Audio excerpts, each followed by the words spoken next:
बिस्मिल्लाहिर रहमानिर रहीम। हे समस्त जगतबासी, आज आमी शामीम आली चिश्ती आपनादेर सामने जे आलोचनाटी निये हाजिर हलाम सेई आलोचनाटी आमार जन्य खुबই गुरुत्वपूर्ण एवं किछु बोझार जिनिस, किन्तु आपनादेर जन्य कि सेटा आमादेरके कमेंटेर माध्यमे जानाबेन।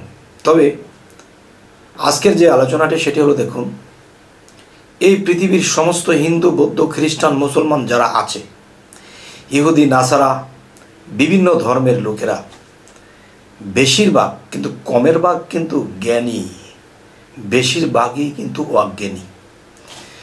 যেমন একদল বলতেছে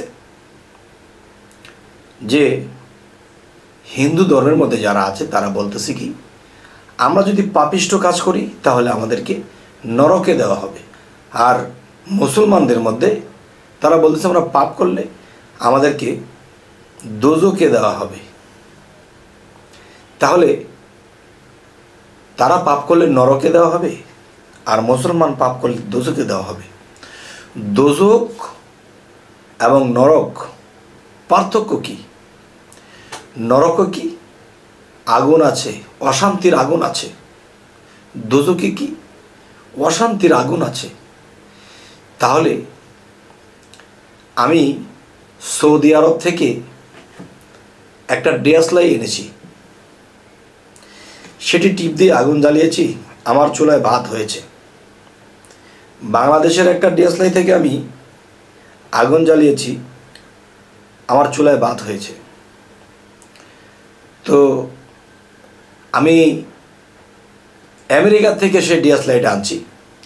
আমেরিকার মানুষ তো খ্রিস্টান, এখন সে আগুন দিয়ে আমার ভাত হয়ে গেছে। বাংলাদেশে যে আগুনটা, এটা তো ভাত হয়ে গেছে। তো এখন কথা হলো, নরকেও সাজা, দোজখেও সাজা, বেহেশতে শান্তি, স্বর্গেও শান্তি। তাহলে ভাষায় অন্যরকম, কিন্তু মূলত সবই এক। আজকের আলোচনাটি হলো, আমাকে কোনো ব্যক্তি জিজ্ঞাসা করা হয়েছে, যে জিজ্ঞাসা করা হলো যে দেখেন, আমরা কিন্তু হিন্দু জাতি বলি, মুসলমান জাতি বলি, খ্রিস্টান জাতি বলি, ইহুদি জাতি বলি। জাতি যদি আলাদা হয় তাহলে তার বেহেশত দোজখও আলাদা আলাদা। এই পৃথিবীর সমস্ত মানুষ যারা আছে, এদের মধ্যে যারা মুসলমান, তাদের জন্য হাসর, বিচার, পুলসিরাত আলাদা। হিন্দু শাস্ত্রের জন্য আল্লাহ হাসর ময়দান এবং পুলসিরাত বিচারের কাষ্ট আলাদা, খ্রিস্টানের জন্য আলাদা। তাহলে মানুষ যারা পাপী তাদেরকে যখন সাজা দেওয়া হবে, সাজা দেওয়ার আগে বিচার হবে। তাহলে বিচার যখন করবে আল্লাহ, তাহলে বোঝা গেল, এই কথায় অনুসারে বোঝা যায় যে ভারতে এক আল্লাহ, আমেরিকা একটা আল্লাহ, বাংলাদেশে আর একটা আল্লাহ। এই কথার মধ্যে যে কত বড় বাল্লা। কিন্তু দেখেন, বিচারের কাষ্ট একই জায়গায়। একটা জিনিস বোঝেন, এখানে বিচার হবে জ্ঞানের, এখানে বিচার হবে আপনার কর্মের।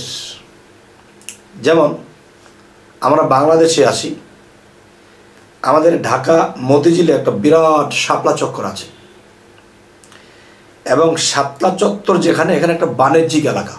এই বাণিজ্যিক এলাকার মধ্যে যদি ময়মনসিংহ থেকে কেউ আসতে চায় এবং চিটাগাং থেকে কেউ আসতে চায়, গাজীপুর থেকে কেউ আসতে চায়, বা সিলেট থেকে কেউ আসতে চায়, রাস্তা কিন্তু আলাদা আলাদা।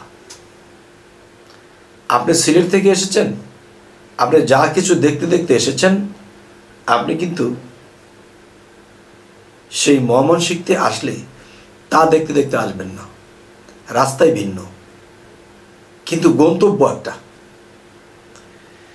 তাহলে ময়মনসিংহ থেকে, চিটাগাং থেকে, সিলেট থেকে, টাঙ্গাইল থেকে মানুষ যখন রওনা দিয়েছে, বিভিন্ন রাস্তায় এসেছে, গন্তব্য কোথায়? শাপলা চক্কর। বিভিন্ন ধর্মের মানুষ বিভিন্নভাবে আল্লাহকে ডাকবে, ঈশ্বরকে ডাকবে, ভগবানকে ডাকবে, বিভিন্ন নামে বিভিন্ন রাস্তাতে আসবে, কিন্তু গন্তব্য একটাই, গন্তব্য একটাই। তাহলে স্বর্গ যেখানে, বেহেশত সেখানে, নরক যেখানে, দোজখও সেখানে। তাহলে এই জিনিসটা যদি আমরা বুঝি যে আল্লাহ এক একটা জায়গার মধ্যে, এক একটা রূপে, এক একটা ভাবে, এক একটা চরিত্রে, যেমন এক জায়গায় নাম ধরেছে গড, আরেক জায়গায় নাম ধরেছে আল্লাহ, আরেক জায়গায় নাম ধরেছে ঈশ্বর, আরেক জায়গায় নাম ধরেছে ভগবান।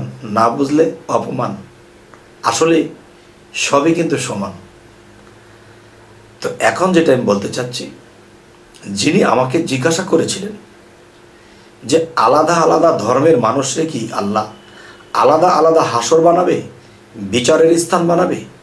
না বাবা, একই জায়গায়। সেটা আপনি যে ধর্মেই থাকেন না কেন, ধর্ম যার তার, আল্লাহ কিন্তু সবার। ধর্ম যার তার, ঈশ্বর কিন্তু সবার। ধর্ম যার তার, ভগবান কিন্তু সবার, কিন্তু বিভিন্ন নামে এটা এসেছে। তাই আজকের যে বিষয়টি হলো, এই বিষয়টি এটাই, আলাদা আলাদা গন্তব্য নয়, আলাদা আলাদা ধর্ম নয়, আলাদা আলাদা বিচার কাষ্ট নয়। যে ধর্ম যার তার, আল্লাহ সবার, এই কথাটা আমি ইউটিউবে বলতেছি বারবার। এই কথাটা আমি যুক্তি করেছি। দেখেন, এই বিশ্বব্যাপী একজন নায়ক, খুব সুপরিচিত, রাজ্জাক, একটা বাচ্চা মানুষও চিনি। সে একটা জায়গায় গিয়ে অভিনয় করেছে, সে দেশের রাজা। আরেকটি জায়গাতে অভিনয় করেছে, সে ভিখারি। সে আরেকটি জায়গাতে অভিনয় করেছে, সে মধ্যবিত্ত প্রতিবাদী যুবক। তিনটা জায়গা তার তিনটা নাম ছিল, তিনটা চরিত্রে সে কাজ করেছে।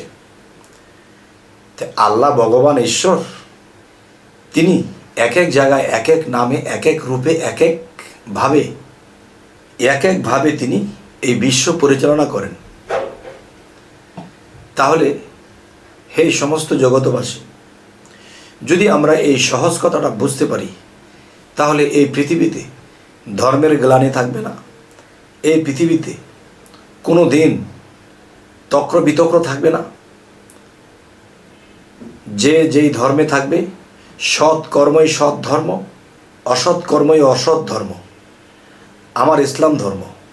এখন ইসলাম ধর্মটার আইন যদি আমি মানি, তাহলে কিন্তু আমি ইসলামকে ধরে রাখলাম, ইসলামকে ঠিক রাখলাম। ইসলাম কিন্তু আমাকে ঠিক রাখতে পারবে না।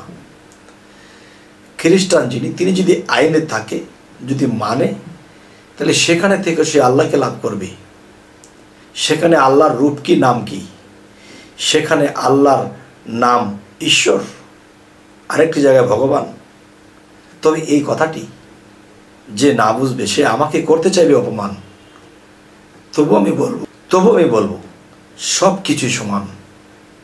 তাই আমি একটি জায়গাতে বলেছি যে হিন্দু, বৌদ্ধ, খ্রিস্টান, আমি মুসলমান, মানব স্রোত জন্ম নিয়ে দেখি সকলই সমান।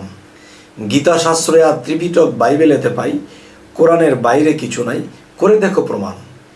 যেই সত্যতে মঈনুদ্দিন আর আসছে বড় পীরে, কোন সত্যতে লোকনাথ বাবা হয়েছে বিরাজমান।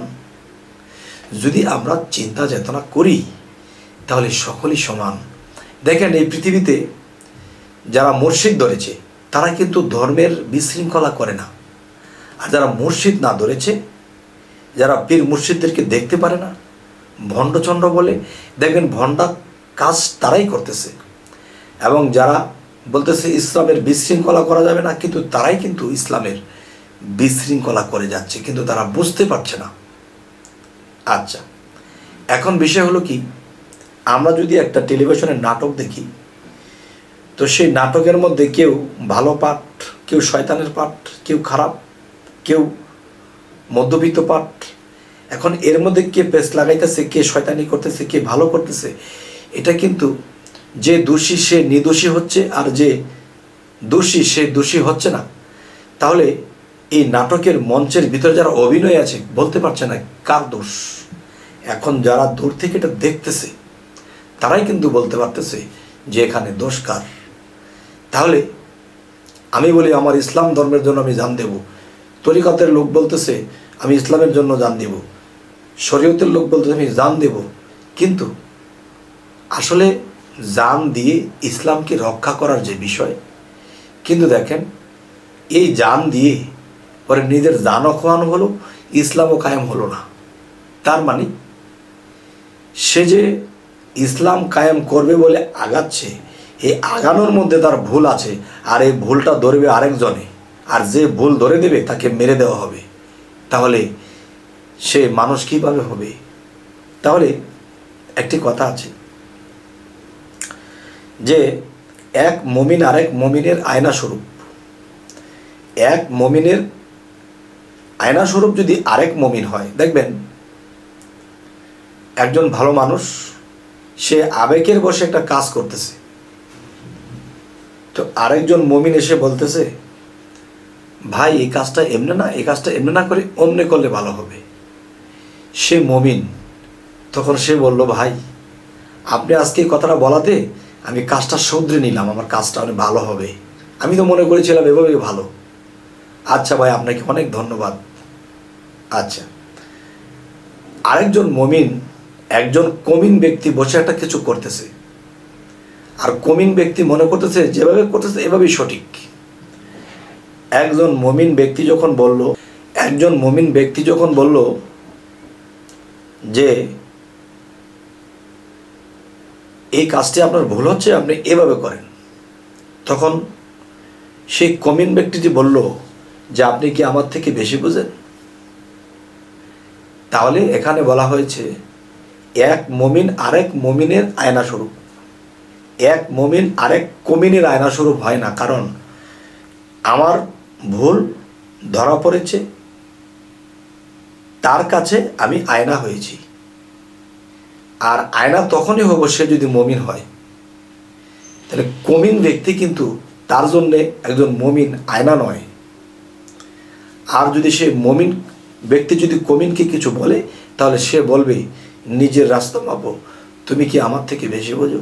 তাহলে বোঝা গেল সে মুমিন নয়, কমিন। তাই আমি বলবো হে সমস্ত জগতবাসী, যে ধর্ম যার তার, আল্লাহ যদি হয় সবার, তাহলে বিচারও একই জায়গায় হবে, আর সেখানে মানুষ আত্মার রূপে আসবে। পৃথিবীতে যে রূপে আছে, এই রূপে পৃথিবীতে মানুষ যে রূপে আসা যাওয়া করছে, সেখানে আত্মরূপে উঠবে। তো আত্মা কিন্তু বাতাসে ভাসমান, সে কিন্তু মাটিতে থাকতে হয় না, দেহটা খালি মাটির উপরে থাকে। তাহলে সমগ্র ধর্মের মানুষ একই জায়গাতে আল্লাহ বিচার করবেন। কোরআন খুলবেন, হাদিস খুলবেন, ইঞ্জিল খুলবেন, গীতা খুলবেন, ত্রিপিটক খুলবেন, বাইবেল খুলবেন, কোনো জায়গায় পাবেন না যে আল্লাহ এমন কথা বলে নাই যে এক এক ধর্মের লোকের জন্য বিচারের কাজটা আলাদা করা হয়েছে। একই জায়গায় বিচার হবে। আজকে এতটুকুই আমার কথার মূল, যিনি আমার কাছে এই কথাটি জানতে চেয়েছেন। আচ্ছা, তো আমাদের চ্যানেলটা যদি আপনাদের ভালো লাগে তো অবশ্যই সাবস্ক্রাইব করে নেবেন, পরবর্তীতে যেন ভালো আলোচনা এনে দিতে পারি। তো সকলেই ভালো থাকবেন। আল্লাহ হাফিজ।